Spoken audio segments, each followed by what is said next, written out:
The rings above the throne turned once and did not close.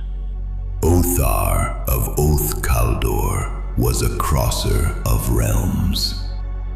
Shakim stood where a man stands. The lion sat 3 paces forward between them, facing neither. He came upon a world that had taken resonance and made dominion of it. Man bound beast, beast bound man, and what they became together, they spent on war. When that world chose its ending, he asked one thing of us. The light held still. Save the cub. For that life, he surrendered the crossing. He became mortal in the very world whose rot he had condemned, and he died in it. Shakim did not move. Something in the set of his shoulders did. As thy grandmother gave her life that thy road might begin, so Othar gave his road that the lion might live. Neither knew where those roads would meet. The rings turned. We did. That is destiny. Nothing in him disagreed. He let it stand. The lion chose thee because thy will and his are of one measure. Resonance does not imitate crosser. It answers equal with equal. What thy will may bear, his may bear. The great head turned then, not toward the throne, toward him. Silver, level, unhurried. What thou art forbidden to strike, he is not. Where thou must remain the hand upon the axle, he may become the shield before it. And when the balance requires steel. The rings slowed, and the light in them came no brighter, only nearer. He may become thy sword. Shakim was a long moment quiet. When he spoke, it was not to the throne. Othar. The lion rose. Word went out to every clan. The elders were free to come to the hollow at the next day's noon, to take counsel on the dead, to make a plan, and to put the women and children beyond reach.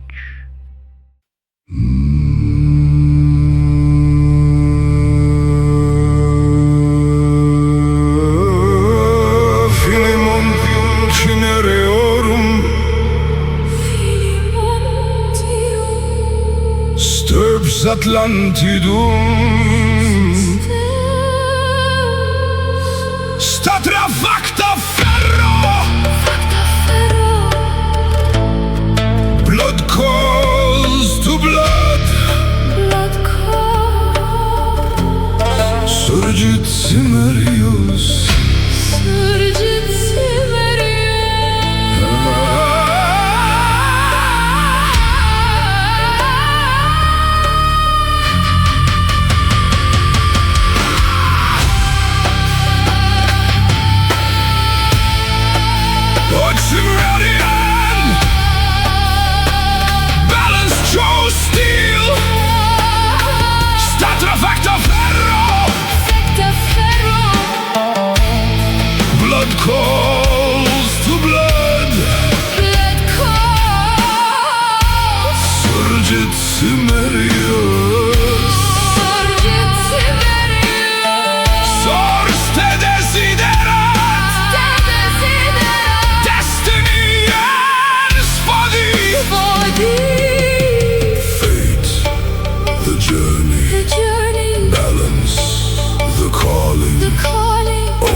gray.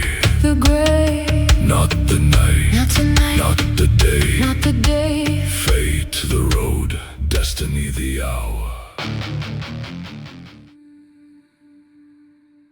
He had been at the door a long while before she came out of it. Shekim of the Ka Ergen stood at the burning arch with his arms folded and the heat of the hall coming out past his shoulder into the cold. The valley went blue under him, black pines, mist coming up out of the low ground the way it comes up when the day is finished with the country. Then the light behind him changed.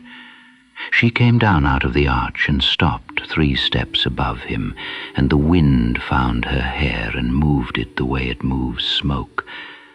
And for a while, neither of them said anything. You have not slept, she said. No. You do not intend to. No. Morlana looked out where he was looking. 3,000 years I sat on a plinth in a valley of bones, and told myself the sitting was fidelity. You were rude about that. It was true. It was both. The wind came up the stair. Somewhere behind them in the stone, a fire settled and threw a longer orange down the steps between them. What comes at noon is not mine. She was still looking north. 300 frightened men in a bowl with grievances 100 years old in their mouths, and they will bring me weregild and hostages and cattle, and every hour they spend on it is an hour the thing under their feet spends getting larger. A breath. I have no charge left to lay. I have only the count, and they will not want it. They will hear it. They will hear it. She let that sit. Tell me what you think happens after. I do not know. She turned her head. That is a poor answer from a man who reads the pattern.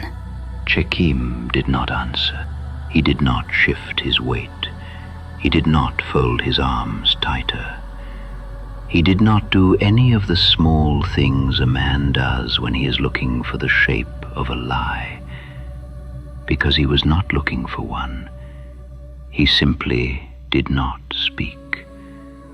And the not speaking went on a beat past the length that an honest ignorance takes to sit down. Morlana heard the beat. She had spent 3,000 years reading the pauses of kings, and there was a particular quality to a silence held by a man who knows and has decided the knowing is not his to hand over. It was not evasion. Evasion has a texture, a leaning away. This was a door closed on the near side by someone standing with his back to it. She did not press. She looked out at the country going dark and let the quiet run the way he had let hers run in the valley. You know, She said. Nothing. the hand that balances the axle is still a man. Her voice had gone quiet, and there was no accusation anywhere in it. And the man is a very easy thing for a woman to read, Crosser. Older than your throne, that. Older than mine. The fire in the hall behind them settled again. The orange came further down the steps and drew itself back. She did not turn her head. So it is the door, She said. the one I have not yet reached. The one the wheel is keeping for me. She let it stand in the cold, and it was not truly a question, and she did not shape it as one. Is that where this carries me? Shekim said nothing. The wind became up the stair, and the mist moved in the low ground where the pines went under, and the last of the light left the ridge and did not come back. Morlana kept looking into the distance.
They came at noon.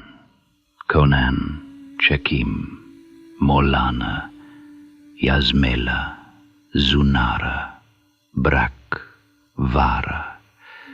Behind them a handful out of their own clans, young bloods with the beard still coming in. They were not the first there. That was the thing the Hollow noticed before it noticed anything else. The bowl had filled from the rim inward, and the men who had filled it were not Snowhawk, and were not Nightwolf. The thin hearths had come down, not 2 watchers apiece and a grey elder sent to stand at the back where the fire did not reach. The Ashfen had sent 9. The Coldroot had sent their whole council of old men, 4 of them, walking the last league because they had no horses worth the cold. The Stone-Hare had come. The Blackthorn had come, who had not come to a hollow in 11 years. The grey Tarn had come, and the grey Tarn had held a blood feud against the Snowhawk since before Kulrath's father took the chair. They had come because a blade had been driven into the frozen ground in front of the 2 greatest chiefs in Cimmeria, and the truth had been taken out of them in the open, where every clan could see it, and no kin shield had saved either man from it. A small clan will not come to a fire where the great decide. A small clan will walk a league in the snow to come to a fire where the great are made to answer. Conan came down through the standing stones, and the road opened for him the way it had opened the night before, and he took his place at the fire, and he did not speak. He had been told by an Easterner whose voice moved beneath the moment rather than against it, that a council of frightened men must first be permitted to be frightened out loud. Otherwise the fear goes down into the belly of the thing and comes up later, in the passes, at the worst hour, in the shape of a man who will not hold.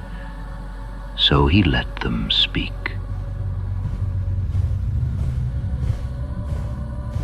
Ossak of the Coldroot stood first, because he was the oldest man in the bowl, and the others gave it to him. I was at Vanarium. The hollow went quiet. There were perhaps 6 men left alive in the north who could say it. We came down off these hills together. Snowhawk, Wolf, Coldroot, Tarn, every hearth that had a man in it. And we took that fort apart and left nothing standing that a crow could perch on. His hands were folded on the head of an axe he could no longer swing. Every man who tells you the clans cannot stand as one is telling you a lie, and I am the proof of it, and I am the last of it. He let it sit. Then he took it back with his own hand, the way an honest old man does. But hear the rest before you cheer. At Vanarium we came down to take. There is no man born who cannot be made to march for plunder. His eyes went round the fire. No clan of Cimmeria has ever been asked to hold a line for another clan's glen. Not once in 40 generations.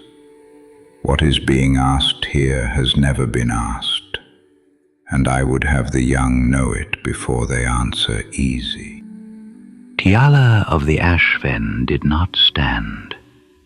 She spoke from where she sat on the stone, and the bowl heard her anyway. The chiefs held the blade, and the blade knew them. Good. I saw it. My clan saw it. Her voice did not rise. But Kulrath did not build the Black Crag alone, and Mordak did not take the blood price with his own 2 hands and carry it home in his own 2 arms. There were men who rode, men who counted it, men who stood at those fires for 37 winters and knew what was under the floor and said nothing. And those men are standing in this bowl right now, warm, with their axes on their shoulders. She let the whole hollow feel it. So do not offer me an oath. An oath costs a man nothing but breath, and I have buried children on the strength of Snowhawk breath. Now she stood. Give us sons, named, living, Snowhawk blood and wolf blood, sent into the deep glens with our women and our small ones, and kept there. If the great clans mean to stand with us, let their blood sit where our hands can reach it. The Snowhawk ranks made a sound. It was not a word. That is the old surety, Tiala said. The stones were set before my father's father. I did not come to move them. Brannock of the Stone-Hare came next, and he wanted paid. 11 of mine went into the Black Crag, and 11 did not come out. That is a debt, and it is not settled by a blade in the ice and 2 chiefs telling the truth at last. He spat into the snow. Iron, cattle, the low end of the Ashwater Glen, which was ours before your grandfather moved the stones. Settle it now, before a single Stone-Hare walks north for you. I will not put my back to a man who still owes me my dead. And that was the ugliness of it. And every man in the bowl knew it was ugly, and every man in the bowl also knew he was not wrong. You cannot ask a man to guard the shield side of someone who has never paid him. Dunmail of the Grey Tarn was old, and he was sensible. Why fight it at all? He waited out the noise. Go up. Take the herds, take the women, take the seed grain, and go up into the high glens where a horse cannot follow and a column cannot form. Let them have the valleys. Let them have the empty steadings and the cold hearths. Let winter and the passes do the work that steel would cost us 300 men to do." He looked round at the young ones. "That is how this country has always eaten its invaders. We do not stand, we wait. The North kills them for us, and we come down in spring and take back our own ground off their bones." It was a good plan. It had worked for 40 generations. Chekim said, from where he stood beyond the fire, without heat, "They do not eat, they do not freeze, and they will not leave." Dunmail looked at the Easterner a long moment. Then he sat down, and he looked older sitting than he had standing, because he had just watched the only strategy his people had ever needed die in a single sentence. Then Cyrgol of the Blackthorn stood up and said the thing that broke the hollow. If Vanir dead walk, then our dead walk. Nobody moved. Count it. Count it the way a hunter counts. Every cairn on every hillside from the Iglothians to the sea. Our fathers' fathers. My son, who is 8 winters, and under the stone at Blackthorn Head. His voice did not shake, and that was the worst of it. That is not our country's memory. That is the enemy's second army, lying in the ground, waiting to be called. He drew breath. Break the cairns, burn our dead, all of them, before it reaches them. The hollow came apart, not into shouting. Cimmerians do not shout at a council fire, and that was somehow more terrible. It came apart into a low sound out of 300 throats at once, and men stood up all round the bowl, and there were hands on axe hafts in 5 places before the elders got in among them. A Coldroot man went for Cyrgol and was held. A grey Tarn woman was on her feet, screaming a name that had been under stone for 20 years. These are a people who put their dead beneath cairns and leave them and do not speak of them. Cyrgol had just proposed the single most terrible act a Cimmerian can conceive of, and he had proposed it because he was right, and every man in the bowl hated him for both halves of it. There is no priest in Cimmeria to stand up at a moment like that. Crom gives a man strength and will at his birth, and nothing after, and he does not answer, and he holds a whining man in contempt. There was no one to make it bearable, so it stayed unbearable, and men stood in the snow with their hands on their axes and their fathers' names in their mouths, and the fire cracked, and nothing was decided. Conan let it run to the end of its own strength. He stepped to the fire, and the barrel came down out of its noise. "I heard you," Conan said. "The hollow heard you. Not one of you is wrong." He let them have that, because they had all come up here expecting to be told otherwise. Something got into this people. Strength went out of it, and something else came in. Men who weigh a thing by what it costs their own glen. Chiefs who count a season's cattle and call it a policy. Clans that will walk a league in the snow to see another clan answer, and will not walk a league to stand beside it. You have been made careful. His eyes went round the standing stones, and there was no accusation in it, which was worse. And it was not your doing. It was handed to you. A father hands a son what he has, the good with the bad, the axe with the grudge, the watch with the feud. 40 generations of hands, each one passing on a little of both. He paused, and somewhere back along that line, the good stopped coming down. Only the bad is left in your hands now, and you were given it, and you did not ask for it. Ossock of the Coldroot had not moved. Nobody had. I have no right to ask anything of you. I was not raised at your fires. I have no debt here, and I hold none over you. He set his hand on the Unmaker standing in the ice. And I have no right to name what is wrong with you, because I did not stay to carry any of it. He drew the blade up out of the ice, and the sound it made coming free was small and dry, and the whole hollow heard it.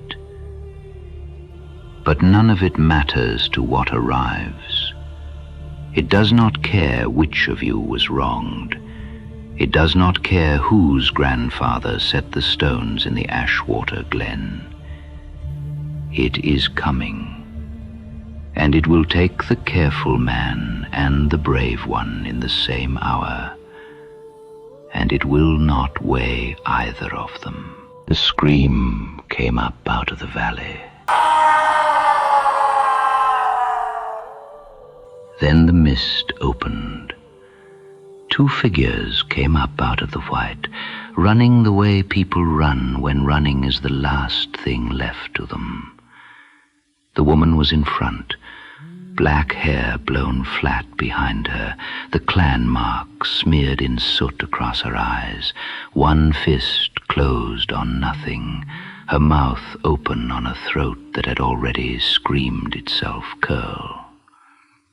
The man came behind her in the deeper snow, big and black-bearded and wearing the same mark, shouting it with her, half a stride back and losing ground. The Southern Watch. The pair posted at the low glens 3 days' walk, and they had done it in less, and it showed on both of them. They were still 100 paces out, and they were already saying it, over and over, the same words, because there were no others. They are in the ground! They are in the ground! They are in the ground! They are in the ground! And then only her voice. She did not turn. She ran. There was nothing in her legs but running, and nothing in her throat but the 2 words, and she put her head down and drove up that valley, the way a woman runs when the running is the only thing she has left that still belongs to her. It came after her.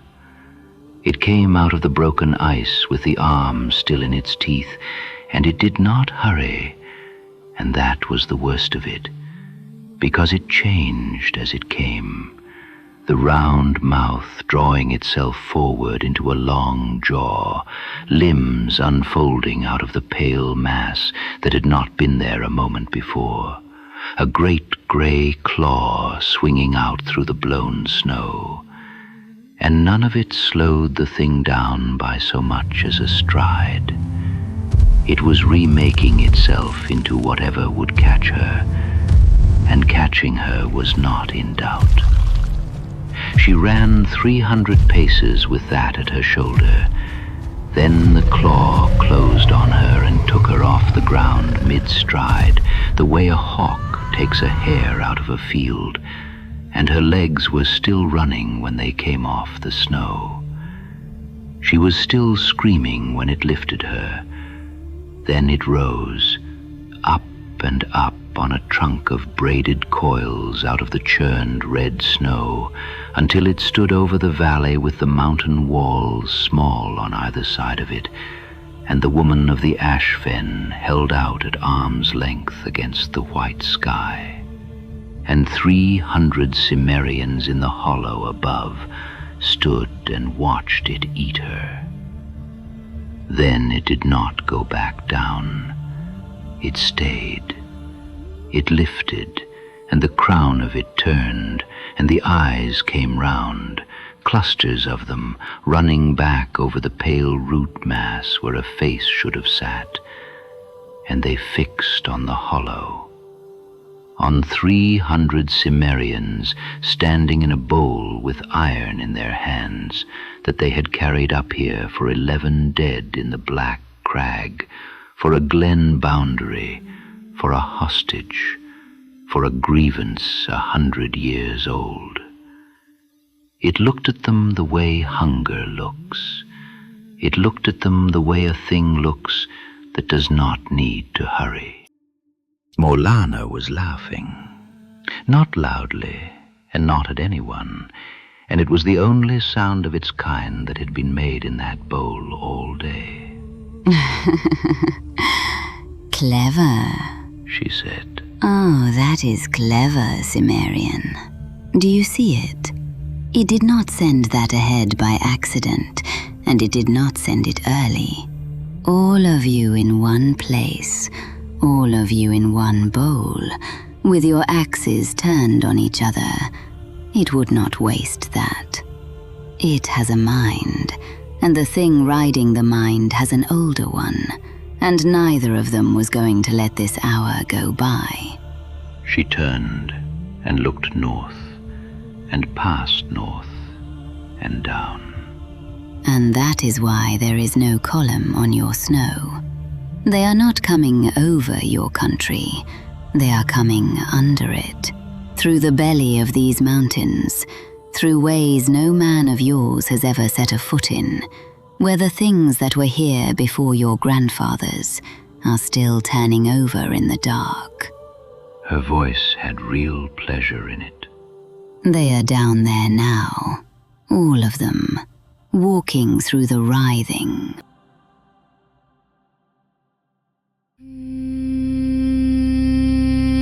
Feeling on tune.